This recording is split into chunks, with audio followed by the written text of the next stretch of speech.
أصل الحكاية يا أهل الفخر، في بيروت كان نازل نهر يشبه نهر مدينة مصر، يسقي الناس والغيطاني.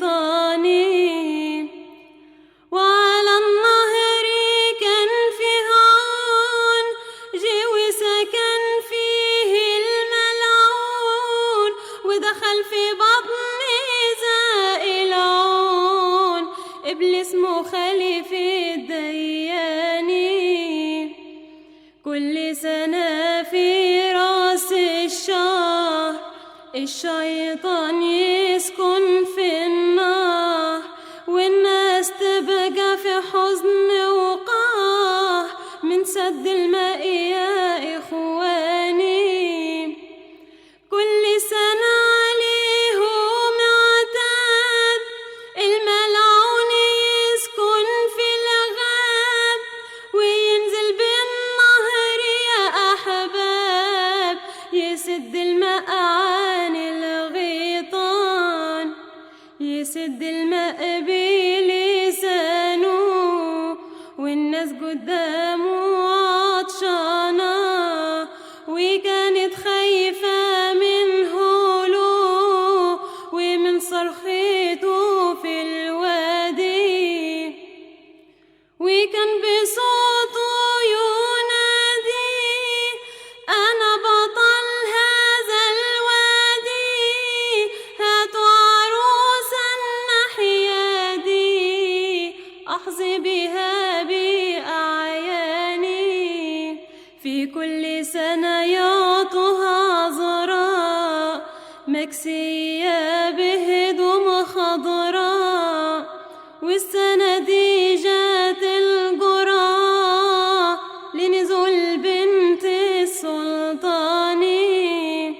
جاء الميعاد عرفوا بسرعة، ضربوا حالا تلك الجرعة، وقعت على هذه العذراء بنت السلطان يا إخواني.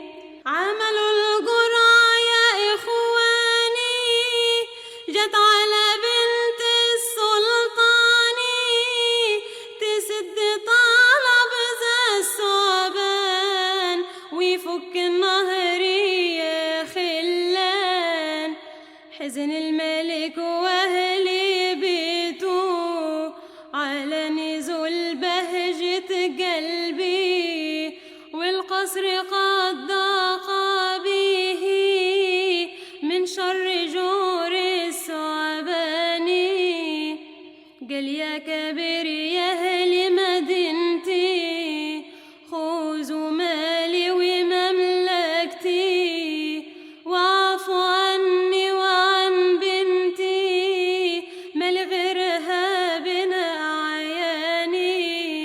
قالوا يا مالك ما عاد ينفع، والمقدور ما له يدفع، وبنتك ما عاد ترجع، قم نزلها للثعباني. قال الملك سمعت سمعة على بطل سريع الندهة، وصاحب عزم ونصرة اسمه جرجس الروماني. صح وقال يا جوارجيوس يا صاحب الندهة يا مأنوس، أستحلفك باسم القدوس تنجد بنتي يا نصراني. أنا أنادي يا مأنوس بطلي اسمه جوارجيوس، شهيد الرب القدوس خالق الخلق يا إخواني. قالوا له من هو جرجس الذي تناديه في المجلس؟ قم يا مالك لبنتك لبس، ونزلها للثعباني. قم للعروسة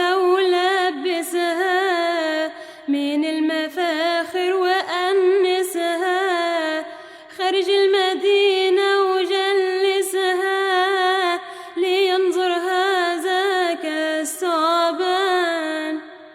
قال الملك طيب بكرة أحسن فؤادي فيها حسرة، ما عندي غير دي العذراء، لا بنات ولا صبياني، عمري أقضيه وأنا شايب من فراق الحبايب، والعقل من راسي غايب، والنوم قليل أنا يا هنالي. يا ناس أنا راغب أتوب من الأصنام الرديئة، وأنا ليوم صافي النية تتوب على الروماني. أين جرجس متى يجيئك ويخلصك من ويلك، نادي الأصنام تيجي لك وتخلصك من الثعبان. قال ده بطل وسمعت عنه، خلاص بنتي على يديه، ده أنا متعشم فيه ينجد بنتي من الثعبان. يا مالك يكفك وسواس، هذا العمل لا عمل ناس، فكمت مثل بنتك ناس من شر هذا الثعباني. جبتها وانا شيخ شايب وفرحت لي الحبايب، وخلاني الأقارب ونزعت بيها حزاني. طلبتك يا جوارجيوس يا صاحب الندى يا مأنوس، أنا جيت لك بخصوص تنقذ بنتي من الثعبان. ودمع البت كان يجري على خدودها شبه النار، وتقول يا ويلي يا وعدي من نهشنا بالثعباني. أمانة يا أمي خبيني برا البلد ما توديني، لماذا يا أمي ولدتيني، يا حسرتي من الثعبان. وراح الكل للسلطان لأخذ خاطره يا إخوان. خرجت البت برا السور وخطرها يا ناس مكسور، وفي الحرير غرقان غاطس قاصد دخول البلداني، راكب على الأشهب فارس كالبدر ولكنه عابس، والحرب في شماله توقد نيران مخصوص للثعبان. ولما قرب الشهيد منها وقف يا ناس بجانبها،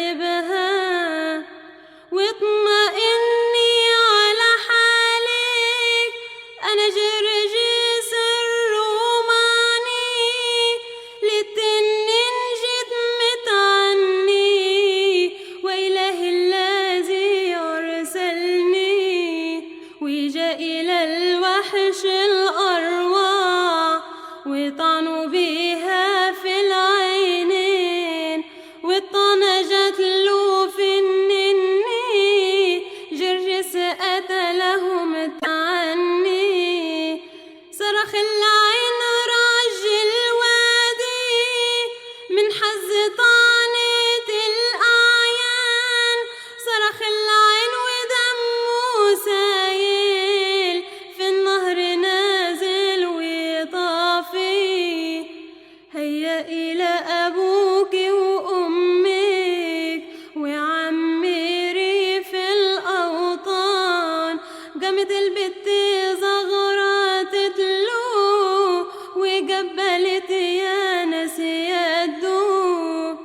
تسلم عيونك واليدين وحربتك يا منصان.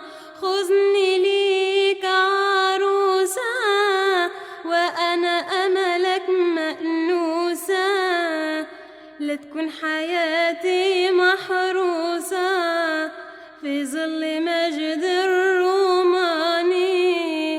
قال البطل يا مأنوسة كيف أخذ لي يا عروسة وأنا عروستي مأنوسة، لا حزها وزر ولا سلطان.